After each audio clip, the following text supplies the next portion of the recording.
हमने जब WWF देखा और अब जब उस पर डॉक्यूमेंट्रीज आती हैं तो फर्क महसूस कर पाते हैं कि ये सब तो नकली था। क्या MMA में ऐसा कुछ होता है? UFC भी किसी फाइटर को बना नहीं सकती, बिकॉज जब केज का दरवाजा बंद होता है, ये बंदा इस बंदे से फाइट कर रहा है, तब कोई कंट्रोल नहीं कर सकता। अगर मैं ग्लोब रख दूं तो शायद लोग ढूंढ भी ना पाए आसानी से। उसका नाम है दागिस्तान। सबसे ज्यादा खूंखार, कॉम्पिटिटिव, मजबूत, सबसे बढ़िया जो फाइटर्स हैं यहीं से आते हैं। वो ऐसा क्या कर रहे हैं जो इंडिया में नहीं है? इतना डर का माहौल था कि जब हम जा रहे थे तो काफी सारे लोगों ने हम लोग को बोला तुम रशिया जा रहे हो, जीवित वापस आ जाना है। आप सोचिए अगर 7 साल 8 साल का बच्चा बचपन में भालू के साथ रेसलिंग कर रहा है तो वो 18 साल तक होते होते क्या हो जाएगा। जिस देश में लोगों को MMA नहीं पता, वहाँ पर एक फीमेल सही बात। UFC में जा रही हैं और रिप्रेजेंट कर रही हैं और मेरी तरफ से कम्पीट कर रही हैं। मैंने कुछ किया नहीं, मैंने बस उसको एक बॉडी लॉक में पकड़ा और उसको ट्रिप करके नीचे ले गया और ऊपर मैं उसके बैठ गया। अली फजल तो वो रेगुलरली ट्रेनिंग पे आता है। बहुत लीथल टेक्निक है जो हम बहुत फ्रेंडली तरीके से सिखाते हैं। तो आप ट्रेनिंग में आए, आज हमने आपको दिखाया किसी का हाथ कैसे तोड़ना है। हर दिन आप हार के आते हैं, ऐसा कोई दिन नहीं है जब आप ट्रेनिंग पे गए और सब कुछ अच्छा गया। मुझसे मत करिए। ताइक्वांडो, कराटे, जो भी मार्शल आर्ट, हाथ से मारो, कोन से मारो, घुटनों से जहाँ से मारो। मारना है। ओके, वो स्ट्राइकिंग हो गई। सब स्ट्राइक। ये बातें सुन के ऐसा लगता है कि इंसान कितना महत्वाकांक्षी है कि अपने शरीर को परफेक्शन के उस लेवल पर ले जाना है कि जहां आप ये ना कह सके कि इस शरीर में ये थोड़ा कम है, ये थोड़ा ज्यादा है।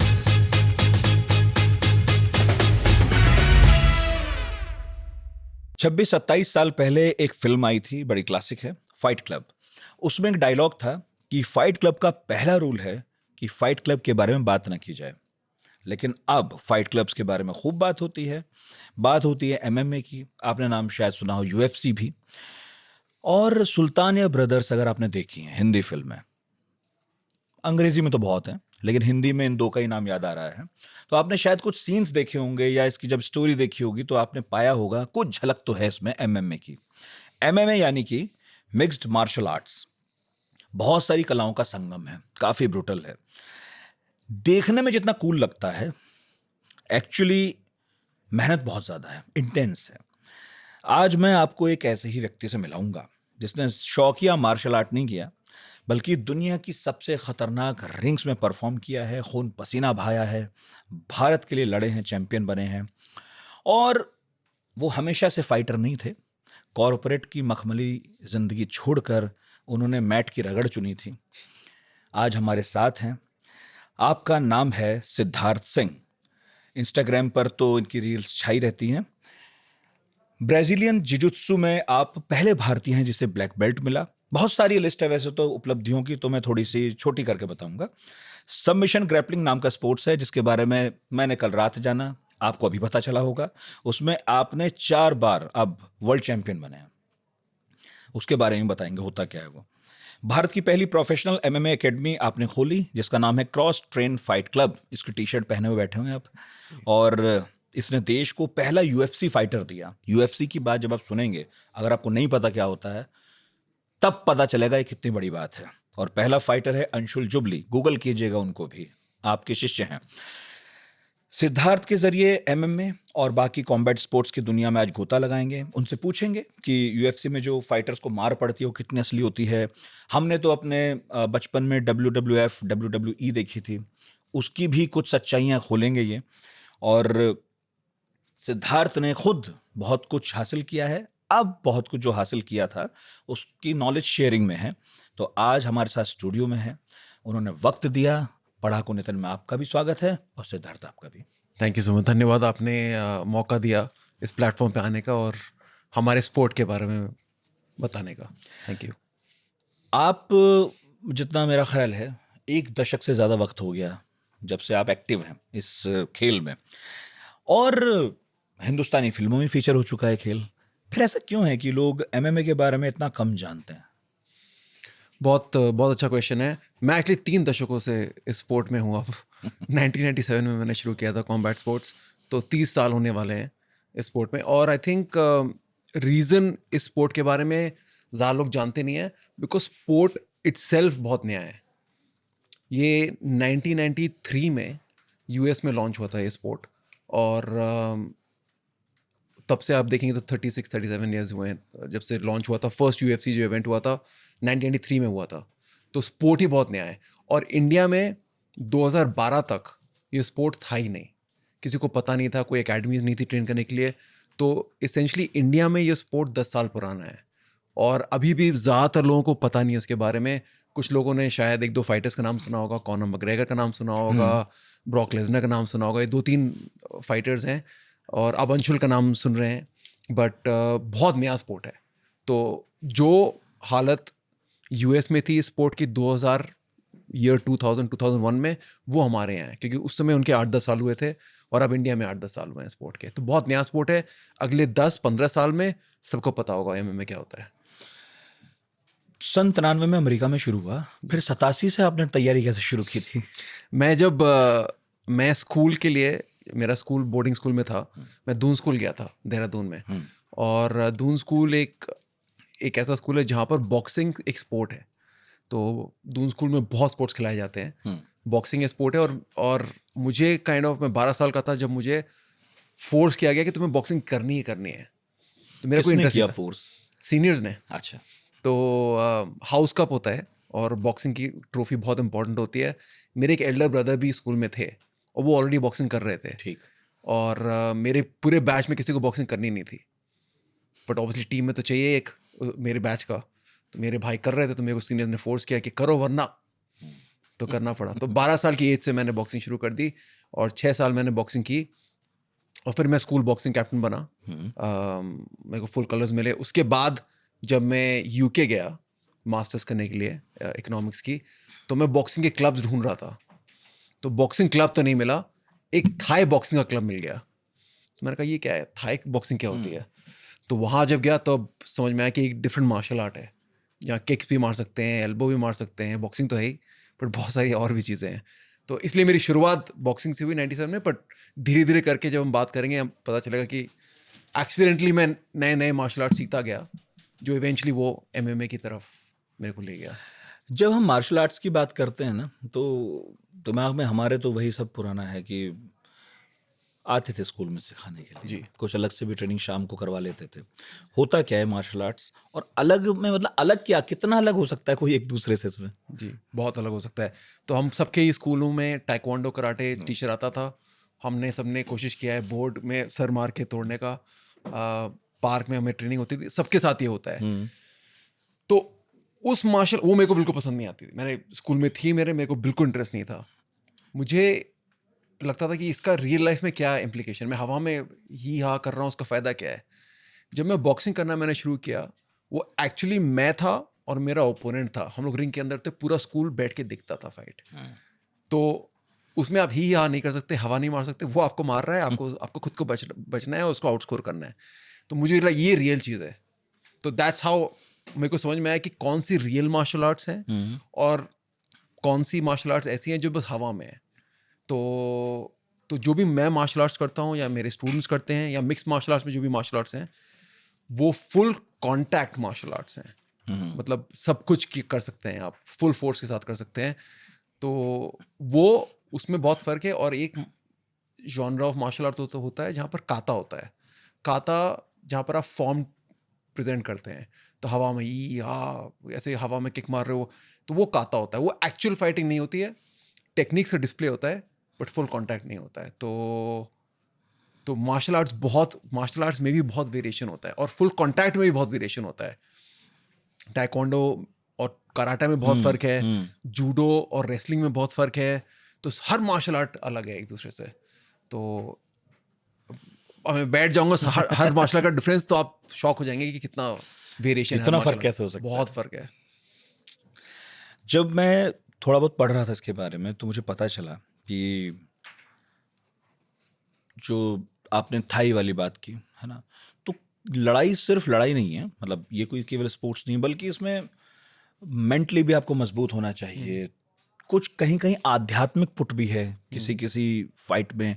कई बार हम जब एनिमे देखते हैं या कोई मूवी देखते हैं इससे जुड़ी हुई जो बाहर बनी है खासकर, उसमें भी समझ में आता है कि थोड़ा योग है, थोड़ा ध्यान है, सिर्फ लड़ाई नहीं है। लेकिन आम लोगों के लिए तो बाहर से देखें तो दो लोग हैं लड़ रहे हैं एक दूसरे से, ये क्या हाल मेल है? आई थिंक वो वही चीज़ है कि जितना, जैसे फॉर एग्जांपल अगर मैं फुटबॉल देख रहा हूँ, मुझे फुटबॉल पता नहीं है, तो मुझे तो लगा ये तो बस बॉल नेट में डालना है तो कोई भी डाल लेगा। बट एक्चुअली में जो हम देखते हैं टीवी पे, मिक्स मार्शल आर्ट्स देखते हैं, यूएफसी देखते हैं, वो सिर्फ दो फाइटर्स के बीच में 15 मिनट्स का टेक्निक एक्सचेंज है। मेरे को क्या टेक्निक आती है, आपको क्या टेक्निक आती है, मैं अपनी बेस्ट टेक्निक आप पे करूँगा, आप मेरे को अपनी बेस्ट टेक्निक करेंगे। तो वो बस एक छोटा सा 15 मिनट का डेमोन्स्ट्रेशन है। एक्चुअली में क्या हो रहा है बिहाइंड द सीन, वो कोई नहीं देखता है। तो कोई भी फाइटर, अगर वो यूएफसी पे है या कोई प्रोफेशनल फाइटर भी है, तो उसने सालों साल मेहनत की है, रोज ट्रेनिंग की है, 6-6 8-8 घंटे रोज ट्रेनिंग किया है, तब वो उस लेवल पे आया है कि वो प्रोफेशनली फाइट कर पा रहा है। और मैं बोल सकता हूँ क्योंकि मैंने बहुत कम्पीट किया है और अब मेरे स्टूडेंट्स कम्पीट कर रहे हैं दुनिया भर में, इससे मुश्किल स्पोर्ट कोई नहीं है। और मुश्किल सिर्फ इसलिए नहीं कि फिजिकल स्पोर्ट है, मुश्किल इसलिए क्योंकि इसमें जितनी डेडिकेशन चाहिए, सिंसेरिटी चाहिए, डिसिप्लिन चाहिए, वो किसी स्पोर्ट में नहीं है। हर दिन आप ट्रेनिंग में जाते हैं, हर दिन आप हार के आते हैं। ऐसा कोई दिन नहीं है जब आप ट्रेनिंग पे गए और सब कुछ अच्छा गया। आप 8 लोगों के साथ ट्रेनिंग करेंगे, उसमें से आपको अगर एटलीस्ट अगर आपने शुरू ट्रेनिंग की है तो आपको 6 से 7 लोग अच्छे से पीटेंगे, और शायद अगर लकी है तो एक अच्छा आपके साथ पार्टनर मिलेगा, बाकी सब आपसे सीनियर होंगे जो आपको अच्छे से आपकी धुनाई करेंगे। तो धुनाई होने के बाद बहुत कम लोग दोबारा आते हैं, पर जो लोग आते रहते हैं वो इम्प्रूव करते हैं। तो हम लोग के स्पोर्ट में एक सेइंग है कि हैमर और नेल की सेइंग है कि जब आप ट्रेनिंग शुरू करते हैं तो आप नेल होते हैं, आप ट्रेनिंग पे जाते हैं, हथौड़ा आपको ठोकता है, और आप ये होता रहता है, डेली आप जा रहे हैं, आप हैमर होके आ रहे हैं, रोज जा रहे हैं, हैमर होके आते हैं, और एक दिन सालों के बाद आप रियलाइज करते हैं कि आप हैमर बन गए हैं। अब आप नेल्स को लॉक कर रहे हैं। तो ये एक बहुत ये मैंने देखा है होते हुए बहुत लोगों के साथ। तो जो भी फाइटर्स जो इवेंचुअली प्रोफेशनल बनते हैं, उन्होंने एक बहुत लंबी जर्नी तय की है to get to this point. तो मैं हमेशा, फाइटर्स जीतेंगे, फाइटर्स हारेंगे, बट मेरे लिए हमेशा बहुत रिस्पेक्ट रहता है फाइटर्स के लिए जो केज के अंदर स्टेप कर रहे हैं, क्योंकि लोगों को पता नहीं है कितना एफर्ट सैक्रिफाइस उन्होंने किया है बिहाइंड द सीन्स। आपने क्यों चुना? बढ़िया पढ़ाई लिखाई करके पहुंच गए आप ब्रिटेन, वहाँ नौकरी भी मिल गई, जी। फिर ऐसा क्यों लगा आपको कि ये काम मुझे पूरी ज़िंदगी करना है? और ख़ासकर परिवार ने तो फिर रोका टोका भी होगा, क्योंकि उनमें से मेरी तरह होंगे बहुत सारे जिन्होंने कहा होगा कि ये है क्या चीज़, ये जी। कौन सा स्पोर्ट्स है? जी, आई थिंक मेरे फादर मेरे से यही बोलते थे जब मैं छोटा था कि ऐसा काम करो जिसमें लगे ही नहीं कि काम है आपके लिए, इंटरेस्ट होना चाहिए उस चीज़ में। तो मैं 12 साल की एज से जब बॉक्सिंग मैंने शुरू की, तो मैं बहुत क्रिकेट का बहुत फ़ैन था, मेरे को क्रिकेट खेलना था सिर्फ, जब तक मैंने बॉक्सिंग शुरू नहीं की। जब मैंने बॉक्सिंग शुरू की तब मैंने रियलाइज़ किया ये तो बहुत ही अच्छा स्पोर्ट है, और पूरा मेरे पे डिपेंड करता है, मैं कितना ट्रेनिंग करता हूँ, मैं कितना डेडिकेटेड हूँ, मेरा रिजल्ट भी वैसे ही डिमॉन्स्ट्रेट करेगा। क्रिकेट में, टीम स्पोर्ट में ये है कि आपने अच्छा खेला पर टीम अच्छे नहीं खेली तो हार गए, या तो आपके ऊपर नहीं है इतना। ये स्पोर्ट इंडिविजुअल स्पोर्ट है, खुद के ऊपर बहुत डिपेंड होता है। तो वो मेरे को एक चीज़ अट्रैक्ट की। सेकेंडली, जब मैं यूके में भी गया और पहले मैंने मास्टर्स किया, फिर मैं जॉब किया, कॉलेज के बाद मेरा बस एक गोल होता था दिन में कि यार शाम को ट्रेनिंग है, वहाँ जाना है। तो मैं दिन में वो 8 घंटे कॉलेज में मैं यही सोचता रहता कि आज तो ट्रेनिंग है, आज तो ट्रेनिंग है। I used to look forward to it. Job भी था 9 to 5, 5 बजे ऑफिस खत्म होता था, 6:30 बजे मेरी ट्रेनिंग थी, और मेरे दिमाग में ये था बस पकड़ के जाना है, ट्रेनिंग करना है। तो रोज़ सुबह उठ के जिस दिन ट्रेनिंग होती थी मैं खुश होता था।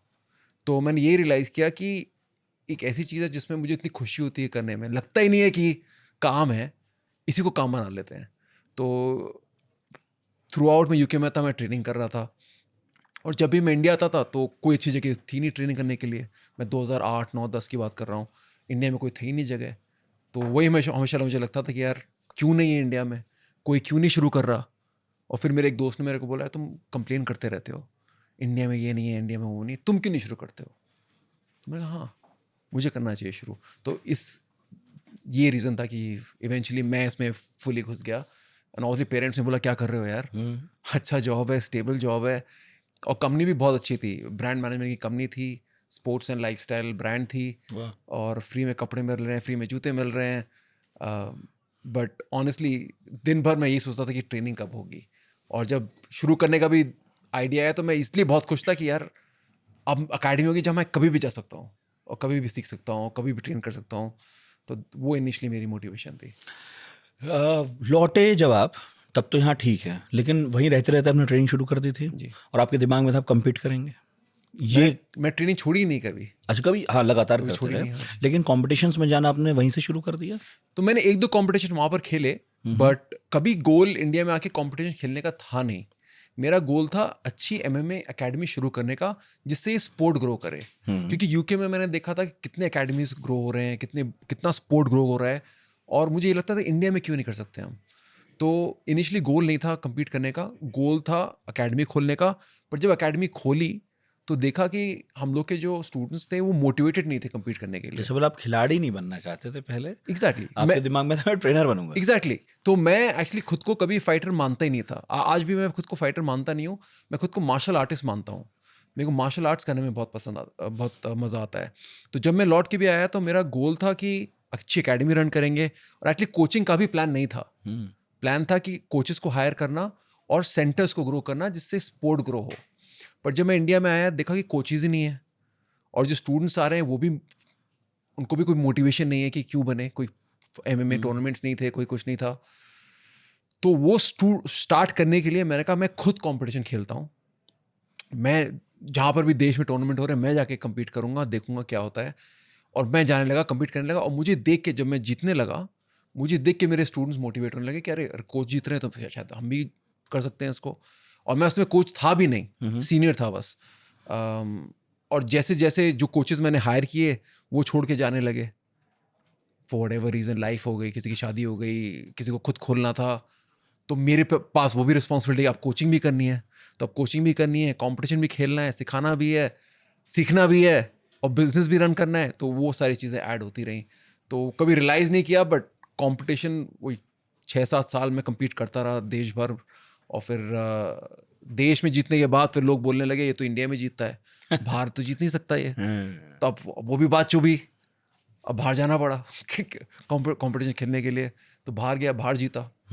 तो पहले मैं ताइवान में जीता, फिर मैं यूके में जीता।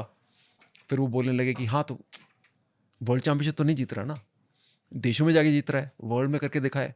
तो फिर वर्ल्ड में जाना पड़ा, वही भी बात चुभी। तो ऐसे धीरे धीरे करके गोल कुछ और था, फिर हो कुछ और गया। जिन्होंने कभी कोई MMA फाइट नहीं देखी, मतलब मेरी तरह WWF WWE देखा है, हालांकि मैंने तो MMA भी देख ली, उसे आप क्या समझाओगे? ये अलग कैसे है, ये फाइट्स अलग कैसे हैं बाकी से? बहुत अलग है। एंड अगेन मैं इसको मैं मार्शल आर्ट्स को 2 एलिमेंट्स में डिस्ट्रीब्यूट करूँगा।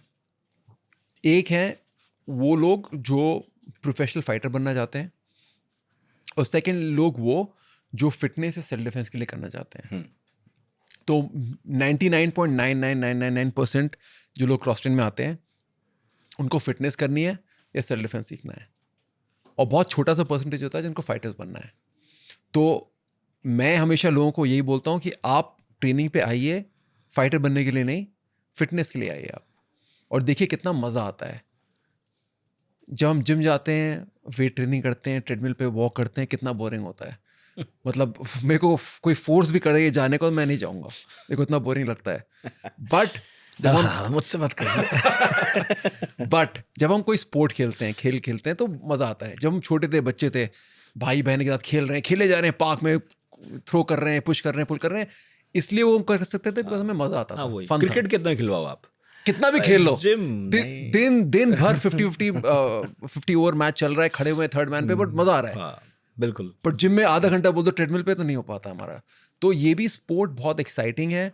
हर दिन जब हम ट्रेनिंग पे आते हैं तो नया टेक्निक सीखते हैं, और ये बहुत बहुत लीथल टेक्निक है जो हम बहुत फ्रेंडली तरीके से सिखाते हैं। तो आप ट्रेनिंग में आए, आज हमने आपको दिखाया किसी का हाथ कैसे तोड़ना है।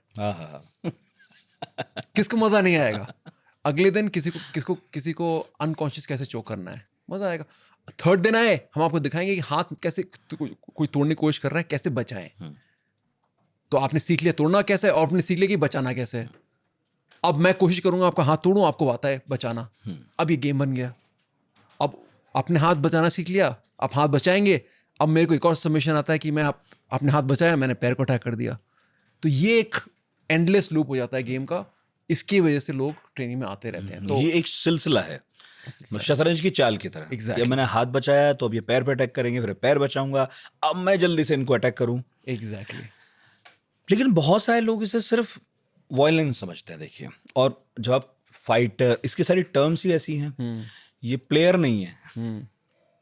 तो इसे कैसे आप किसी को जस्टिफाई करेंगे? जाके घर परिवारों में बताएं, किसी का बच्चा आना खेलना चाहता हो, कि वो कहेंगे यार कहाँ आप खिलवा रहे हो, से लड़ेगा, हाथ पैर तोड़वाएगा, तो आप कैसे समझाओगे? तो मैं इसको इसी तरीके से समझाता हूँ कि एक तो एक क्लास में आना बहुत ज़रूरी है, क्योंकि जो हम देखते हैं टीवी पे वो एक्चुअल फाइट होता है। वो हाईएस्ट लेवल का 2 प्रोफेशनल फाइटर्स प्राइज फाइटर्स हैं, ये फाइट कर रहे हैं पैसे के लिए, वो बहुत दूर की बात है। आप जब ट्रेनिंग सेंटर में आ रहे हैं तो आपसे कोई फाइट नहीं करेगा, ना आपको कोई फाइट कराएगा। हम आपको टेक्निक्स दिखाएंगे और सिखाएंगे, और आप जब करना शुरू करेंगे आप रियलाइज़ करेंगे कि आपकी बॉडी कितनी केपेबल है।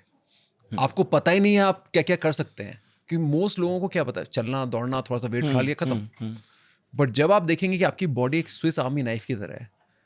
मैं गूगल कर रहा था, स्विस आर्मी नाइफ में जो बेस्ट वाली, उसमें 32 डिफरेंट टूल्स होते हैं। और हम लोग ज़्यादातर लोग स्विस आर्मी नाइफ में वो सीजर निकाल लेते हैं या काट लेते हैं, बस खत्म, नील कटर बना लेते हैं उसको।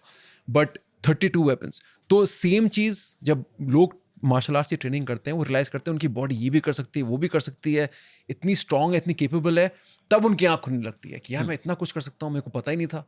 ये सारे टूल्स एबिलिटीज़ मेरे अंदर थे हमेशा से, बट मैं कभी सीखा नहीं। तो इसलिए लोग बहुत इंटरेस्टेड हो जाते हैं स्पोर्ट में। हमने जब WWE, WWF देखा, और अब जब उस पर डॉक्यूमेंट्रीज आती हैं तो फ़र्क महसूस कर पाते हैं कि ये सब तो नकली था, ये सब तो कहानियाँ बनाई थी, एक स्क्रिप्ट बनाई जिससे हमें लगा कि अब इन दोनों के बीच तो ये घट चुका है, तो आज ये लड़ेंगे तो क्या होगा। क्या MMA में ऐसा कुछ होता है, कुछ स्क्रिप्ट है? क्योंकि वो 8 कोनों में, मतलब वहाँ ऐसा भी नहीं है, वो रिंग देख के भी लगता है कि ये तो और एडवांस कोई चीज़ है। वहाँ स्क्रिप्ट भी ज़्यादा एडवांस है क्या, या नहीं है? बिल्कुल बिल्कुल रियल स्पोर्ट होता है, कोई स्क्रिप्टिंग नहीं होती है। और प्रोमोटर्स स्क्रिप्ट क्या कर सकते हैं, प्रमोशन को स्क्रिप्ट कर सकते हैं कि इस फाइटर से ये इशू है, ये होगा। बट UFC भी लाइक दुनिया की सबसे बड़ी ऑर्गेनाइजेशन किसी फाइटर को बना नहीं सकती, बिकॉज जब केज का दरवाज़ा बंद होता है, ये बंदा इस बंदे से फाइट कर रहा है, तब कोई कंट्रोल नहीं कर सकता। आप सारी मार्केटिंग लगा दो इस आदमी के पीछे, बट अगर ये जीत गया तो कोई फर्क नहीं पड़ता। And I think late 90s में जो WWE के ओनर है विंस मैकमैन, उनको ऑफर आया था UFC खरीदने का। अच्छा। तो UFC लेट 90s में स्ट्रगल कर रही थी, बंद होने वाली थी, तो ऑफर आया था विंस मैकमैन के पास कि खरीद लो। और विंस मैकमैन ने मना कर दिया, नहीं खरीदूंगा, बिकॉज इसी रीज़न से वो आउटकम डिटर्मिन नहीं कर पा रहे थे। उन्हें बोला मैं किसको प्रमोट करूं, बिकॉज फाइट इतनी अनप्रेडिक्टेबल है।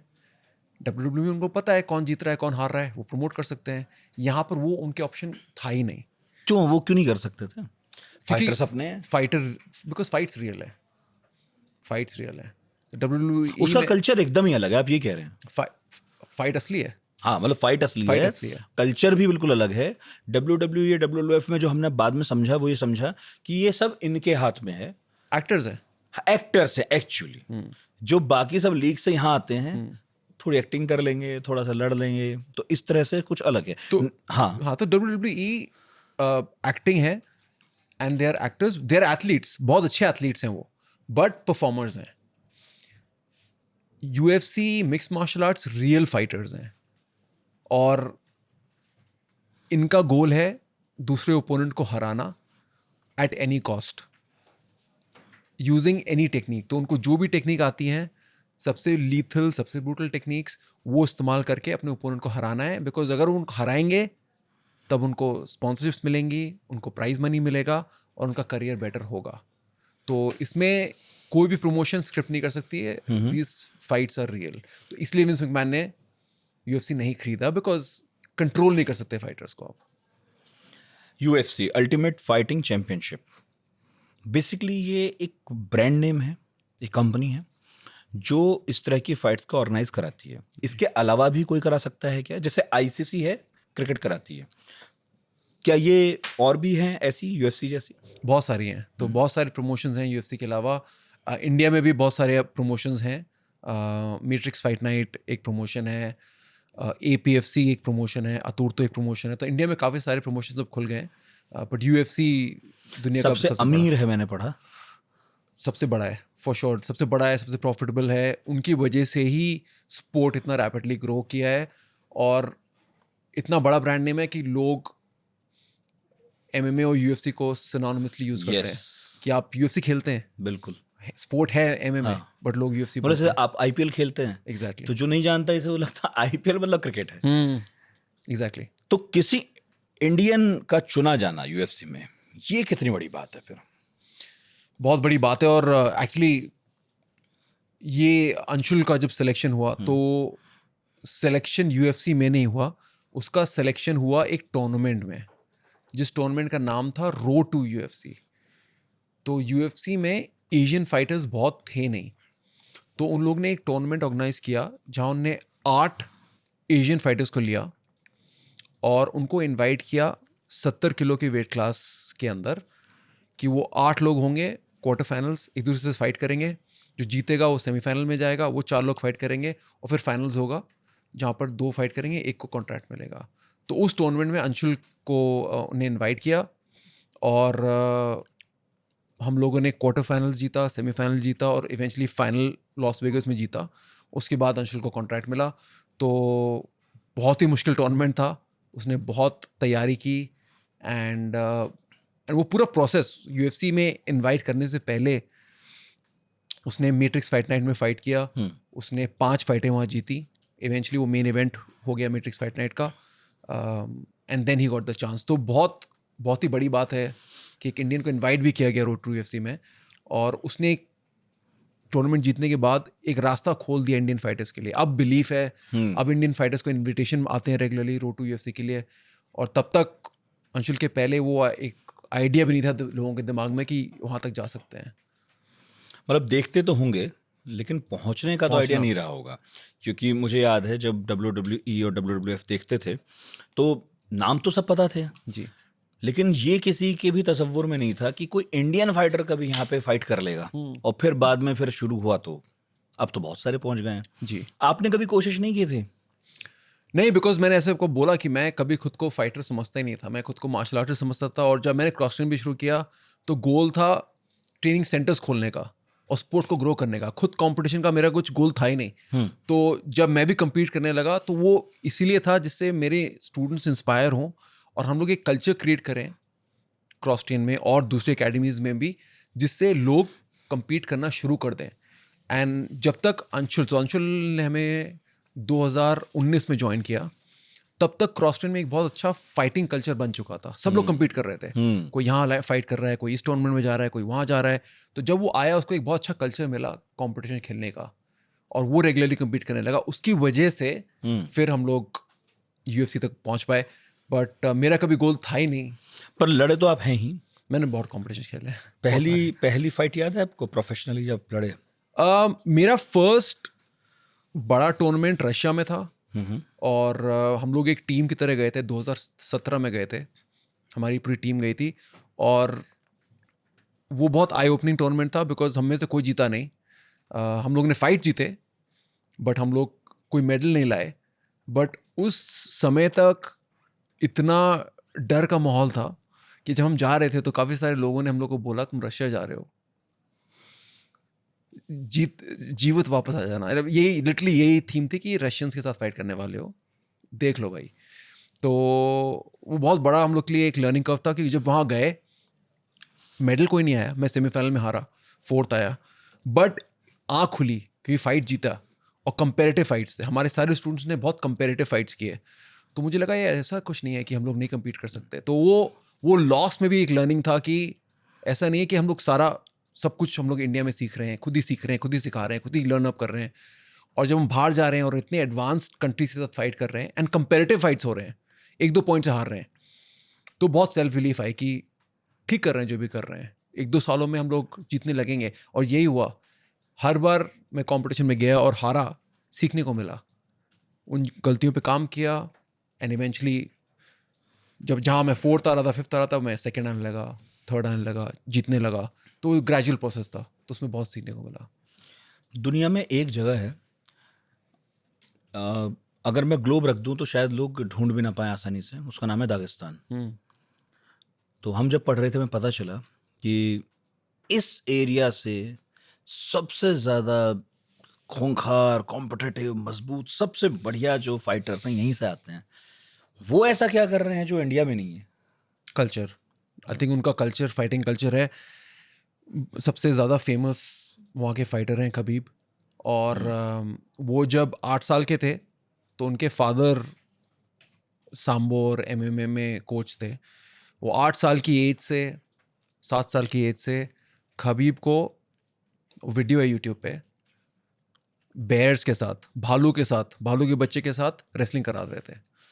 तो आप सोचिए अगर 7 साल 8 साल का बच्चा बचपन में भालू के साथ रेसलिंग कर रहा है तो वो 18 साल तक होते होते क्या हो जाएगा। तो वहाँ पर कल्चर है फाइटर्स का। सांबो उनका स्पोर्ट है जहाँ पर pretty much sambo is MMA basically. तो पंचिंग, किकिंग, रेसलिंग उनके पार्ट ऑफ द कल्चर है, उनकी आइडेंटिटी है। वो खुद को कितने अच्छे फाइटर हैं उसके हिसाब से जज करते हैं। तो अभी हमारे कल्चर में वो चीज़ नहीं है, बट हम लोग वही कोशिश कर रहे हैं हम लोग की अकेडमीज के थ्रू, मेरी कोचिंग के हिसाब से, कि फाइटिंग भी एक वायबल करियर है and we should not look down on it. जो फाइटर्स हैं बहुत हार्ड वर्क करने वाले हैं, बहुत मेहनत करने वाले हैं।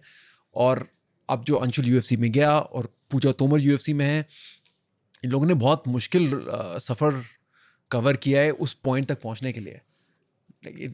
अंशुल एक ट्यूशन टीचर था मैथ्स का, वो सब छोड़ छाड़ के वो आया यहाँ पर ट्रेनिंग करने के लिए।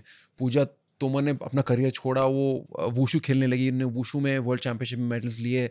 फिर तो ये सब अपना लाइफ छोड़ के आए स्पोर्ट में, स्पोर्ट को ग्रो करने के लिए। तो एक बार हमारा कल्चर इनको एक्सेप्ट करने लगेगा, और ये सिर्फ क्रिकेट ही नहीं, और भी स्पोर्ट्स हैं जहाँ पर एथलीट्स हैं जो इंडिया को रिप्रेजेंट कर रहे हैं, इंडिया के लिए बहुत कुछ सैक्रिफाइस कर रहे हैं। आई थिंक हम लोग का कल्चर जब उसको एक्सेप्ट करने लगेगा और भी बच्चे आगे आएंगे और उसको स्पोर्ट को खेलेंगे। वैसे दागिस्तान रशिया का एक पार्ट है, स्वायत्त है पर है।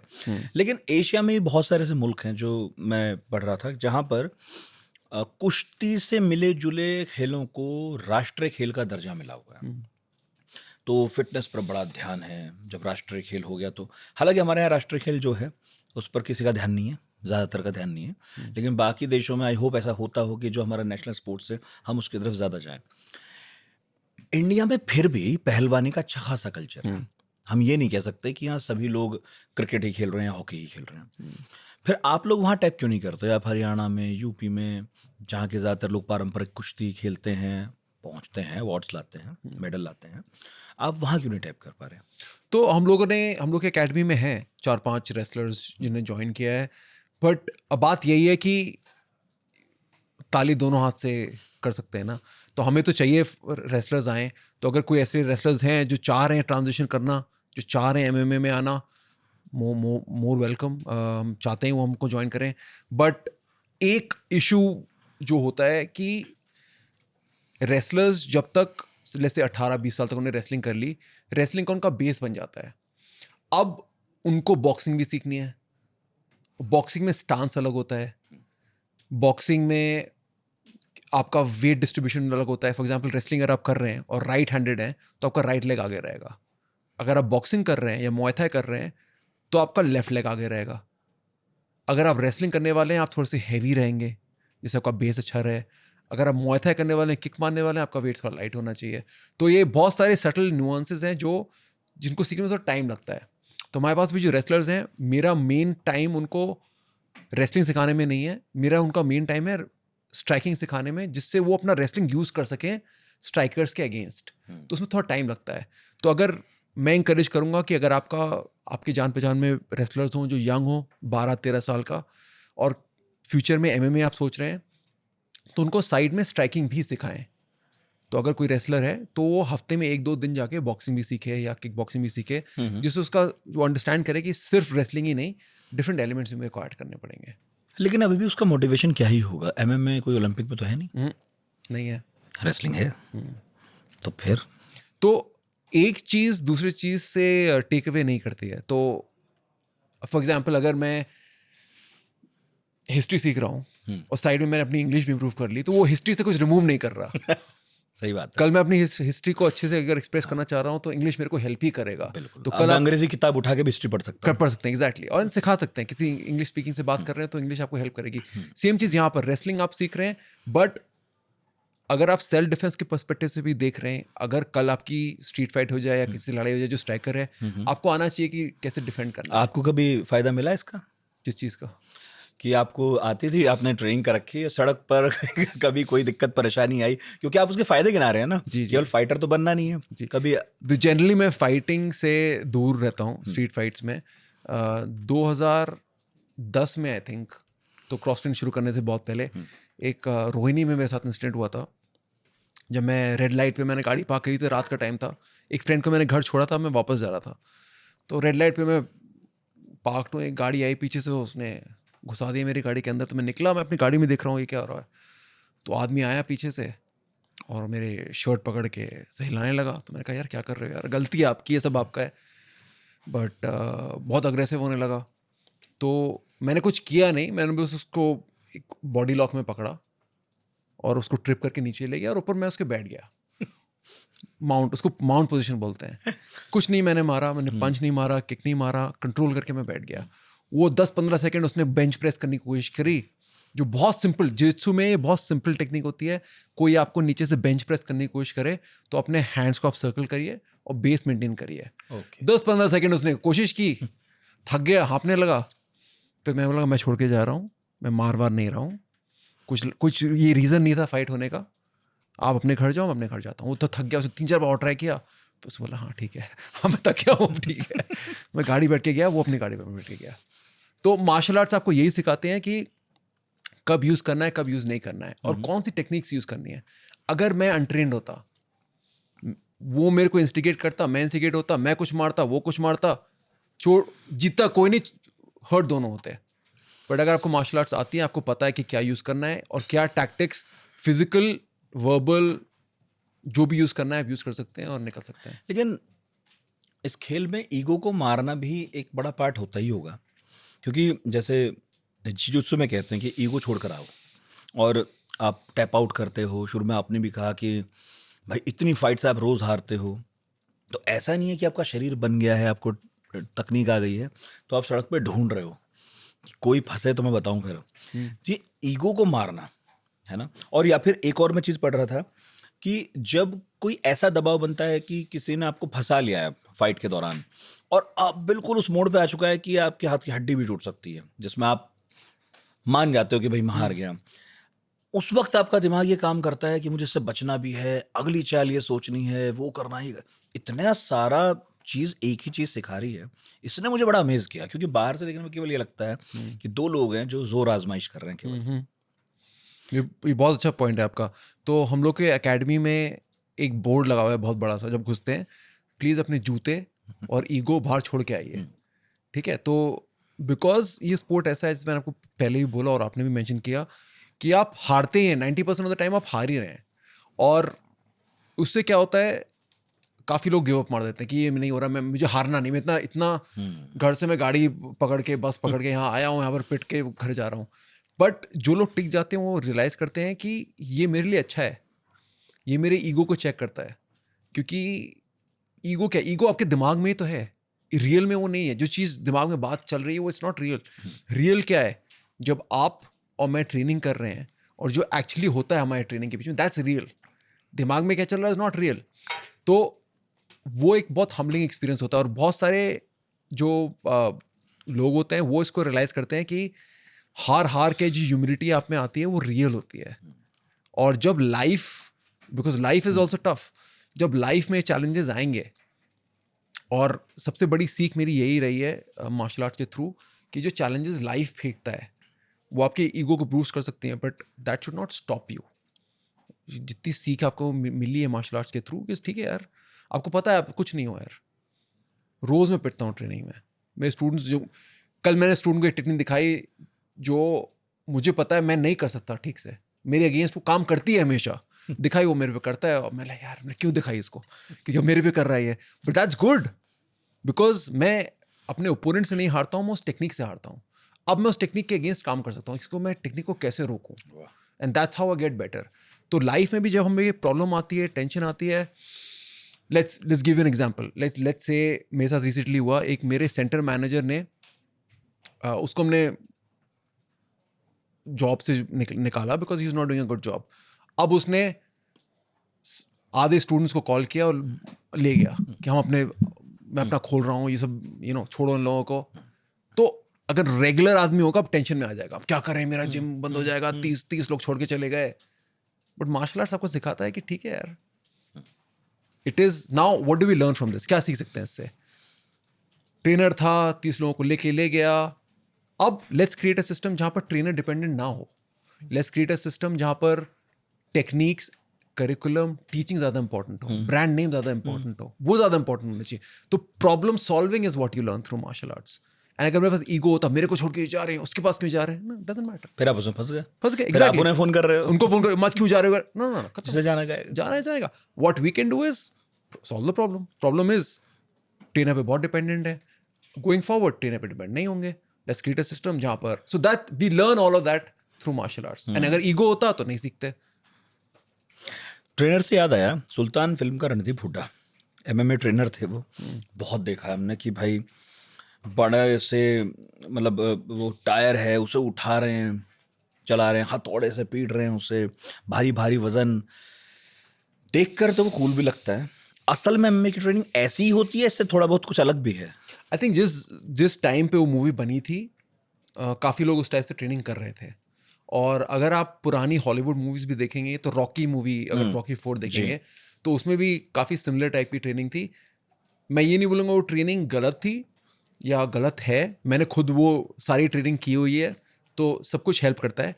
बट हाईएस्ट लेवल पे इतना साइंटिफिक हो गया है, इतना प्रिसाइज हो गया है. मैं UFC के परफॉर्मेंस इंस्टीट्यूट में गया था वेगस में, और इतनी एडवांस ट्रेनिंग होगी कि हर चीज़ वो ट्रैक करते हैं आपकी. हर चीज़, आपके बॉडी में क्या जा रहा है, कितना खाया, कितने प्रोटीन कितने ग्राम्स की गई, कार्ब्स कितने ग्राम की गई, आपने कितने वेट्स उठाए, कितने रेप्स किए, सारा ट्रैक होता है. तो घोड़ा मजदूरी करने का वो टाइम एक लेवल तक चलता है. उसके अलावा उसके ऊपर अगर जाना है तो बहुत साइंटिफिक और स्पेसिफिक ट्रेनिंग हो गई है, बहुत एडवांस और सोफिस्टिकेटेड. तो एमेच्योर लेवल पे आप कर सकते हैं वो सब जो भी आपको करना है. बट हाई लेवल पे, UFC लेवल पे, वर्ल्ड चैंपियनशिप लेवल पे वो ट्रेनिंग अब नहीं काम आती, अनफॉर्चुनेटली. ये बातें सुन के ऐसा लगता है कि इंसान कितना महत्वाकांक्षी है कि अपने शरीर को परफेक्शन के उस लेवल पर ले जाना है कि जहां आप ये ना कह सके कि इस शरीर में ये थोड़ा कम है, ये थोड़ा ज़्यादा है. एग्जैक्टली. जैसे हम फार्मूला 1 को देखें, जब रेसिंग होती है, तो हर एक टीम अपनी गाड़ी पे कितनी मेहनत कर रही है, वो माइक्रो सेकंड के लिए वो कितना इन्वेस्ट करते हैं. UFC फाइटर्स या MMA फाइटर्स भी अपने बॉडी को एक मशीन की तरह ट्रीट करते हैं, एक सुपर कार की तरह ट्रीट करते हैं. और जो हाईएस्ट लेवल के फाइटर्स होते हैं वो इतने प्रिसाइज हैं, उनको पता है एग्जैक्टली मेरे को किस टाइम पे क्या खाना है, किस टाइम पे क्या रिकवरी करनी है, किस टाइम पे, एंड वो नहीं करेंगे. और एक ऐसे ओपोनेंट के साथ आए जो करेगा, और आपकी सेम टेक्निक्स हैं, दोनों को सेम टेक्निक आती है, पर एक ने किया, एक ने नहीं किया, तो एडवांटेज तो उसी के साथ रहेगा. तो हम सब वर्क कर रहे हैं, कोई भी एडवांटेज मिल सकता है उसको अचीव करने के लिए.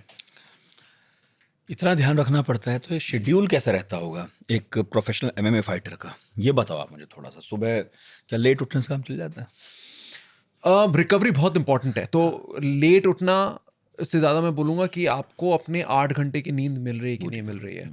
क्योंकि अगर आपकी ट्रेनिंग लेट खत्म होती है, फॉर एग्जांपल हमारी ट्रेनिंग काफ़ी बार लेट खत्म होती है, 9 बज जाता है, 10 बज जाता है, तो मैं चाहता नहीं मेरे स्टूडेंट्स को लगे वो 5 बजे उठ के ट्रेनिंग करें, नहीं, बिकॉज उनकी फिर नींद कंप्लीट नहीं हो रही है. तो डिपेंड करता है आप किस टाइम पे सो रहे हैं. 8 घंटे सोइए. अगर आप 8 बजे सो सकते हैं रात को तो सो जाइए, सुबह पर आप फिर उठ सकते हैं 6 बजे उठ सकते हैं. बट टोटली ये डिपेंड करेगा कि आपकी रिकवरी हो रही है कि नहीं हो रही है. एंड दिन क्या लगता है, आप उठेंगे, आपको डाइट प्लान है जो फॉलो करना है. अनफॉर्चुनेटली सारा फास्ट फूड नहीं अलाउड है, फास्ट फूड नहीं खा सकते, बाहर का नहीं खा सकते. और बताइए. बहुत स्ट्रिक्ट है, मैं ऑनेस्टली बहुत स्ट्रिक्ट है. मैं भी जब मेरे टूर्नामेंट्स आते हैं स्पेशली, तो फिट होना तो मतलब एक गिवन है कि आप फिट हैं। उसके अलावा जो परफॉर्मेंस के लिए आपको खाना पड़ता है, वेट कट के लिए खाना पड़ता है, वो बहुत ब्रूटल होता है। काफ़ी फाइटर्स को 5-6 किलो कम करना पड़ता है, और वेट वो सिर्फ कम नहीं कर रहे हैं, वो ऑलरेडी शेप में है। ये नहीं कि आउट ऑफ शेप है, आप 5 किलो कम करना है, वो ऑलरेडी शेप में है, 6 पैक ऑलरेडी है, अब उनको 6 किलो कम करना है अपने वेट क्लास तक आने के लिए। तो बहुत सेक्रीफाइस होते हैं। खाना सबसे बड़ा चैलेंज होता है। वाटर के साथ बहुत सारा प्ले होता है, वाटर लॉस कैसे करना है। तो बहुत बहुत मुश्किल है। ट्रेनिंग करना है 3 से 4 टाइम। तो जो रेगुलर आदमी फिटनेस के लिए खाएगा और जो आदमी प्रोफेशनल फाइटर है, दो बहुत ही अलग डाइट्स फॉलो करेंगे दोनों लोग। हाँ भाई, बैट बॉल नहीं खेलना, क्रिकेट खेलना है। तो डाइट बहुत इंपॉर्टेंट बहुत है, important ये तो हमें पता था। लेकिन जो प्रोफेशनल खेलते हैं, जैसे मैं ऐसा बोलता हूँ बहुत बार, यूं तो क्रिकेट में बहुत सारे लोग होंगे जो फिट होंगे, लेकिन विराट कोहली को मान लिया है कि शिखर है। ये हैं जो बहुत फिट हैं, देख के पता चलता है इस उम्र में भागना दौड़ना, वो चपलता चंचलता है जी। लेकिन उनके मुकाबले क्रिकेट में बाकी लोग नहीं दिखते। पर वहीं जब मैं फुटबॉल के मैदान में देखता हूँ खेलते लोगों को, तो लगता है वहाँ हर कोई विराट कोहली है, सब उतने ही फिट दिख रहे हैं, ज़्यादा ही हो सकता है, एक लेवल से नीचे के नहीं है। तो एमएमए में तो खैर ये समझौता हो ही नहीं सकता। क्या महिलाएं भी ट्रेनिंग करती हैं? भारत में करती हैं, नहीं करती हैं? आपके ट्रेनिंग सेंटर्स में आती हैं, कितनी आती हैं, उनकी कितनी दिलचस्पी है?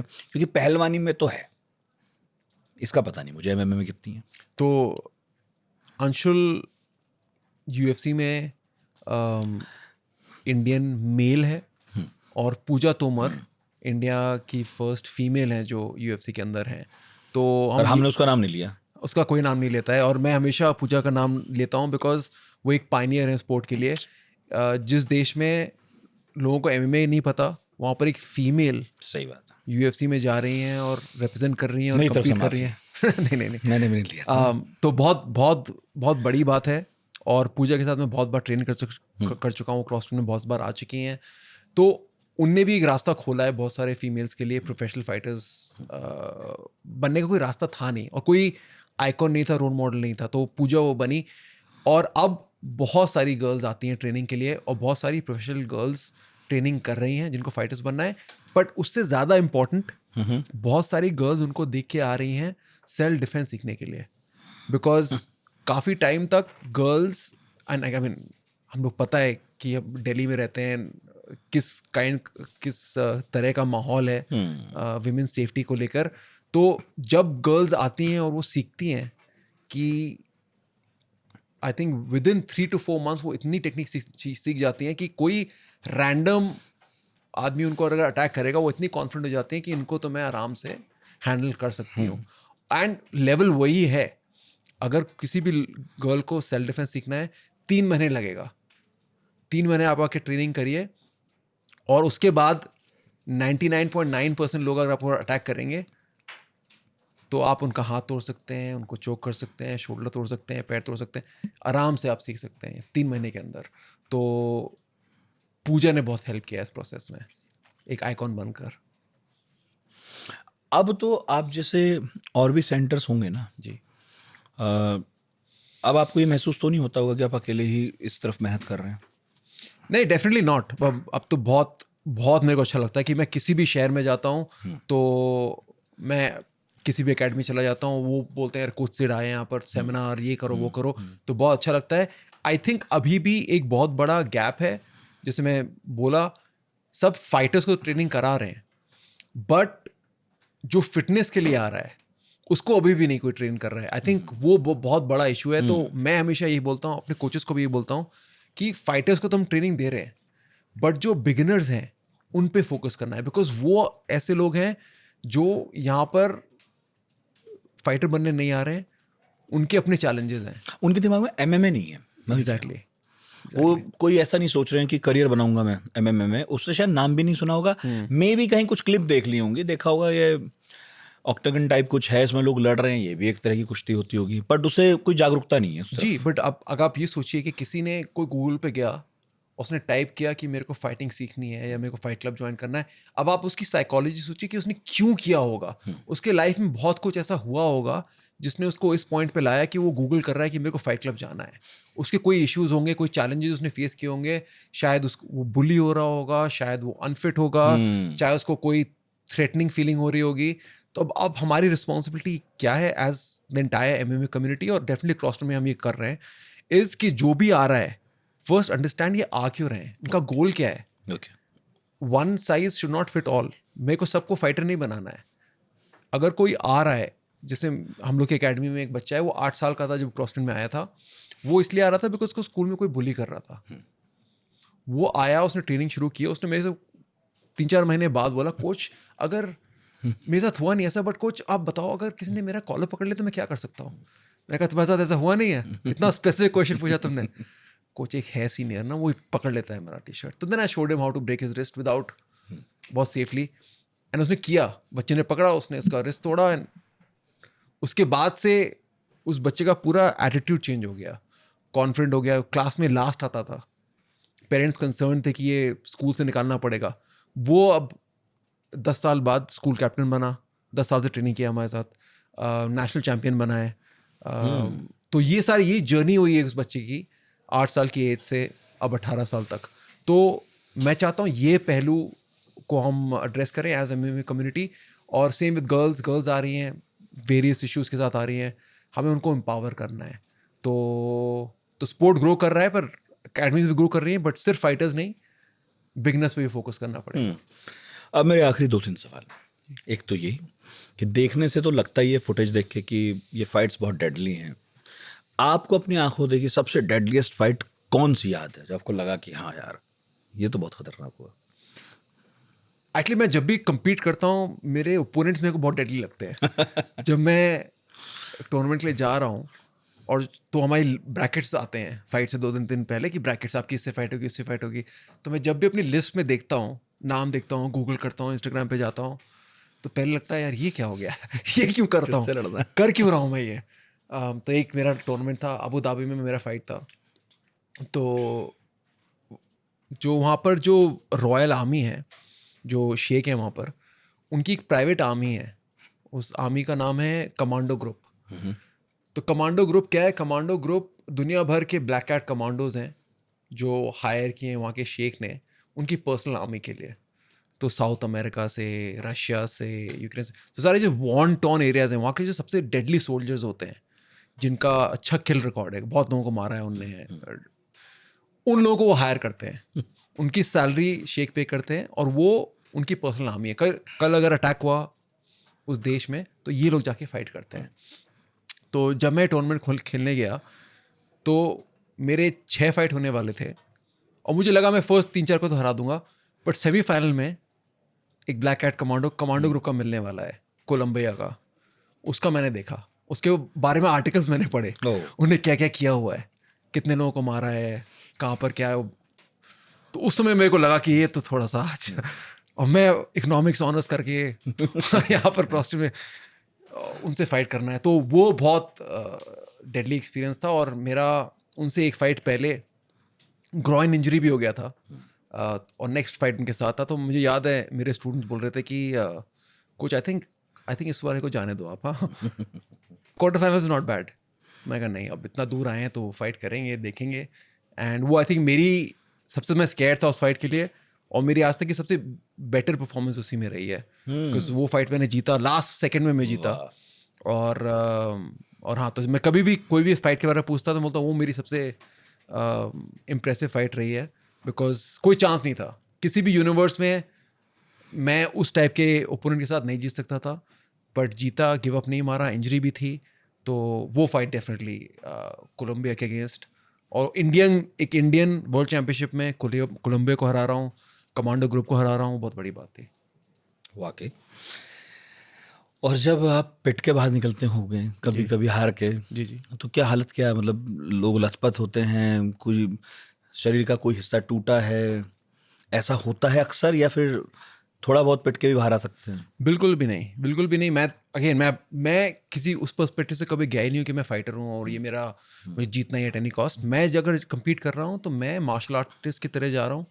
अगर मैं हारा तो मैं ओपोनेंट से नहीं हारा, मैं उसकी टेक्निक से हारा हूँ। तो मुझे वापस आके हारना अच्छा लगता है, क्योंकि मैं वापस आके उन टेक्निक्स पे काम कर सकता हूँ. मेरे जो बेस्ट टेक्निक्स हैं वो मैंने तब सीखे जब किसी ने उनको मेरे ऊपर यूज़ किया और वो काम करी. तो ब्रिटिश चैंपियनशिप में मैं एक क्रिस न्यूमन है, मैं उनसे हारा था. उनने मेरे पे एक ऐसा टेक्निक किया जो मैंने कभी देखा ही नहीं था. अब वो मेरा बेस्ट टेक्निक है, क्योंकि बिकॉज उन्होंने मेरे पे किया, मैंने आके उस पर इतनी रिसर्च की, उतना स्टडी किया, वो मेरे गेम का मेन पार्ट है. बट तो मैं कभी रोता नहीं हूँ, कुछ सैड नहीं होता. मुझे लगता है अच्छा हुआ हारे यार. अब हारे तो तभी तो पता चला क्या क्या गैप्स हैं आपके गेम में.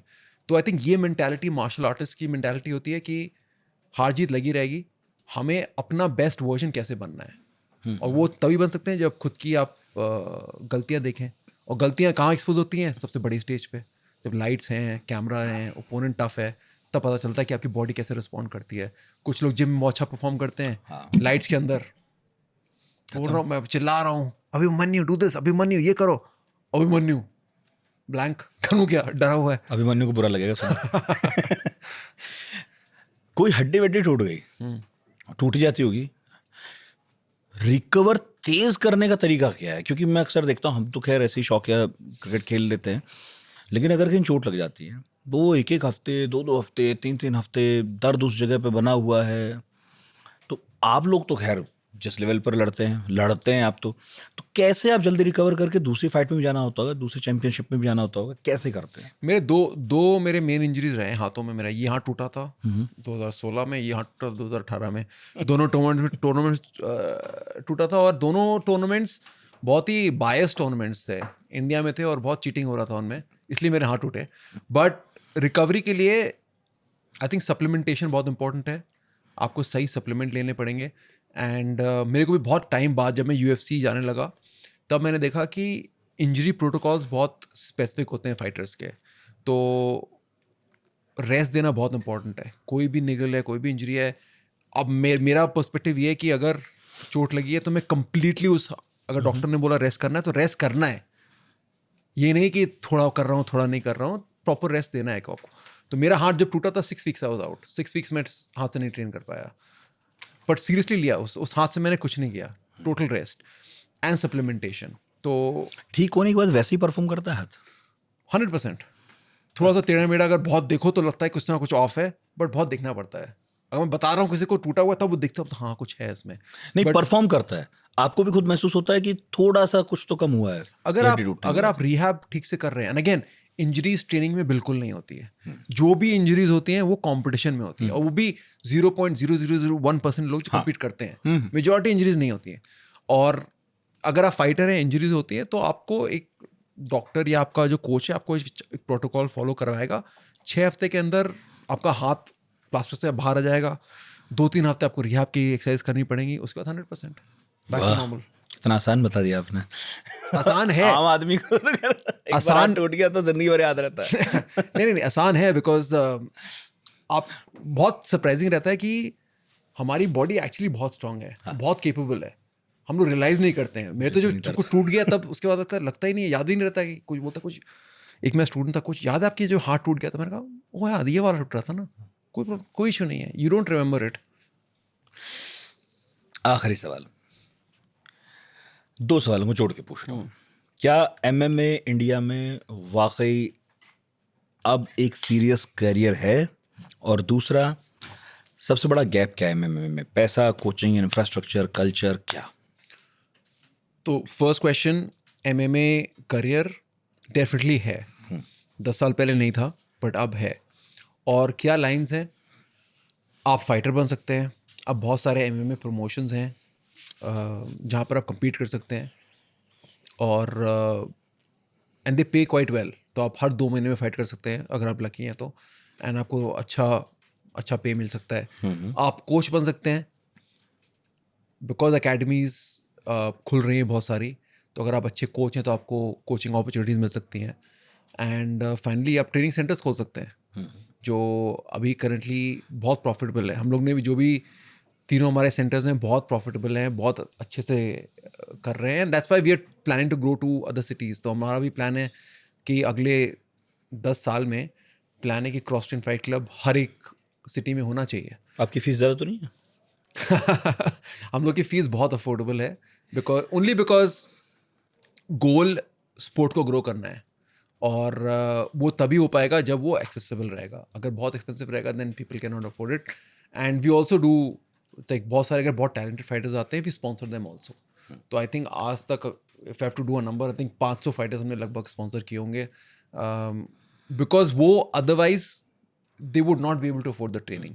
अगर कोई पूरे दिन ट्रेनिंग कर रहा है तो उसका कोई सोर्स ऑफ इनकम नहीं है. उसका इनकम तब आएगा जब वो प्रोफेशनल फाइटर बन जाएगा. बट उसके बीच में as a beginner to professional fighter एक बहुत बड़ा गैप है 3-4 साल का जब हमें उन्हें सपोर्ट करना चाहिए. एंड एक मैं एक्चुअली कोर्स भी सिखाता हूँ फाइटर्स को कि जब ये वो इस जर्नी पे हैं तो कैसे साइड में इनकम अर्न कर सकते हैं. तो मैं एक कंप्लीट प्रोग्राम है जो फाइटर्स और स्पोर्ट्स पीपल को मैं सिखाता हूँ. बट अब देयर इज एन अपॉर्चुनिटी. आप एक्टर्स को भी सिखाते हैं? एक्टर्स को, हाँ. एक्टर्स को मैं ट्रेनिंग करा चुका हूँ. बहुत सारे एक्टर्स आ चुके हैं. फिल्मों में आए हो? फिल्म वाले एक्टर हैं? फिल्म वाले एक्टर्स हैं. हाँ, तो आए हैं. एक मेरा दोस्त है, स्कूल का ही दोस्त है, अली फजल. तो वो रेगुलरली ट्रेनिंग पे आता है.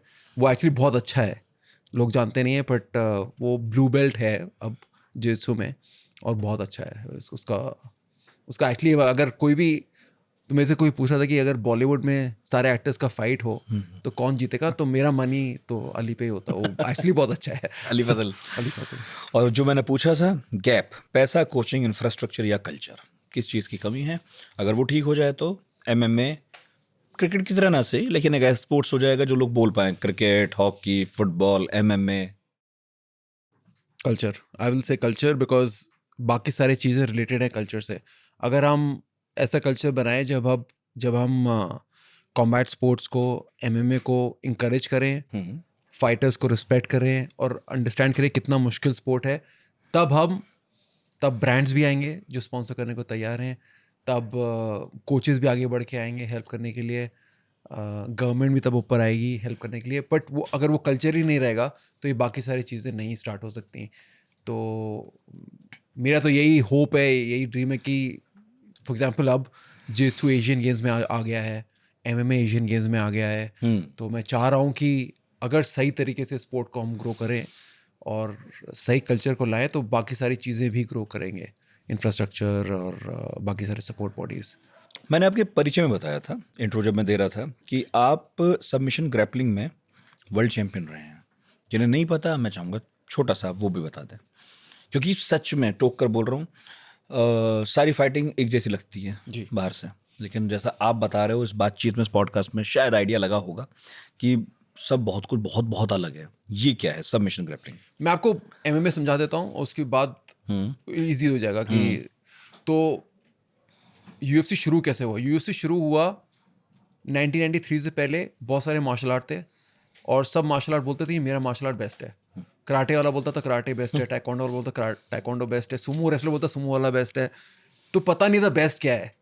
तो उन्होंने US में, अमेरिका में टूर्नामेंट ऑर्गेनाइज किया, 8 लोगों को इन्वाइट किया और सारे 8 के 8 अलग अलग मार्शल आर्ट से आए थे. कोई वेट क्लास नहीं था, कोई रूल नहीं था, बस केज के अंदर लड़ना है. 8 लोगों का टूर्नामेंट. तो वो पूरे टूर्नामेंट में बॉक्सर था, किक बॉक्सर था, जूडो वाला था, सुमो रेसलर था. वो पूरा टूर्नामेंट जीता एक ऐसे आदमी ने जो 65 किलोस का था. कोई मसल नहीं था, कोई कुछ नहीं था, सबसे छोटा आदमी वो जीता.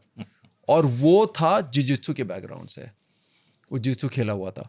तो तब लोगों को समझ में आया कि यार एक्चुअली मार्शल आर्ट सिर्फ पंचिंग किकिंग नहीं है, इसमें ये भी कुछ होता है, चोकिंग भी होती है कुछ. तो वो जो चोकिंग वाला एलिमेंट है उसको ग्रैपलिंग बोलते हैं. अच्छा. तो जिसमें आप गला किसी तरह से फंसा लेते हो जी, या और भी चीज़ें? हाँ, तो और भी चीज़ें. मतलब मार्शल आर्ट्स को आप ब्रॉडली 2 कैटेगरी में स्प्लिट कर सकते हैं, स्ट्राइकिंग और ग्रैपलिंग. जी. स्ट्राइकिंग में सारे मार्शल आर्ट जहाँ पर पंचिंग किकिंग होती है, टाइकोंडो, कराटे, जो भी मार्शल आर्ट में हाथ से मारो, कोनी से मारो, घुटनों से जहाँ से मारो. मारना है, ओके. वो स्ट्राइकिंग हो गई. सब स्ट्राइकिंग है. ग्रैपलिंग हो गई जहाँ पर आप ओपोनेंट को कंट्रोल कर रहे हैं, उसको नीचे फेंक रहे हैं, नीचे कंट्रोल कर रहे हैं. तो जूडो फेंकने वाला मार्शल आर्ट हो गया. कुश्ती, रेसलिंग, किसी को कैसे पटकना है नीचे. जिजित्सु जब नीचे चले गए तब कैसे फाइट करना है, आर्म कैसे तोड़ना है, चोक कैसे करना है. तो ये जो ग्रैपलिंग है, इसको अगर आप एज अ होल देखें तो जो MMA है फाइटिंग के लिए, ग्रैपलिंग का जो स्पोर्ट है, सबमिशन ग्रैपलिंग, उसमें ग्रैपलिंग के सारे टेक्निक्स अलाउड हैं, जूडो के भी, रेसलिंग के भी, जित्सु के भी। तो ये सबमिशन ग्रैपलिंग होता है। तो उसमें आप पंच किक नहीं कर सकते, उसके अलावा सब अलाउड है। सारे लॉक्स हाथ पे, रिस्ट पे, शोल्डर पे, मैं आपकी बॉडी में देखते हुए गिन रहा हूं क्या क्या joint है। ये सारे तोड़ सकते हैं, गले को चोक कर सकते हैं, पैरों को तोड़ सकते हैं, नी को, एंकल को, ग्रॉइन को, सबको हम टेयर कर सकते हैं। तो ये सबमिशन ग्रैपलिंग होता है। तोड़े भी होंगे अपने तो बहुत सारे टूर्नामेंट्स में, बट ट्रेनिंग में कभी नहीं। भाई ट्रेनिंग से डरने की कोई जरूरत नहीं है। टूर्नामेंट में जाना नहीं जाना वो देख लेना, ट्रेनिंग तो कर लो कम से कम। ट्रेनिंग कर लो। बहुत बहुत शुक्रिया सिद्धार्थ सिंह। Thank you. हिंदुस्तान से निकलकर ब्रिटेन जाना, ब्रिटेन से फिर लौटकर हिंदुस्तान आना, फिर दुनिया भर के देशों में जाके कॉम्पीट करना, और अब आपके शिष्य जा रहे हैं, आपका नाम रोशन कर रहे हैं, देश का भी रोशन कर रहे हैं। बहुत बहुत शुभकामनाएं। MMA एक ऐसा स्पोर्ट्स बने जिसे पॉडकास्ट की ज़रूरत ना पड़े कि MMA होता क्या है। इसी शुभकामनाओं के साथ आपका बहुत बहुत शुक्रिया, इतना वक्त दिया आपने। Thank you so much. बहुत बहुत आपका भी थैंक यू कि आपने मेरे को इस प्लेटफॉर्म पे इनवाइट किया और MMA के बारे में बोलने का मौका दिया। मेरी लाइफ है मिक्स मार्शल आर्ट्स, एंड अगले 10 साल में होपफुली ये सबको पता होगा MMA क्या होता है। इस उम्मीद के साथ कमेंट बॉक्स खुला है, लिख सकते हैं आप भी जो आप लिखना चाहें। पढ़ाकू नितिन से जुड़ने के लिए बहुत बहुत धन्यवाद। इतने धैर्य से सुना, इतने प्यार से देखा, थैंक यू सो मच।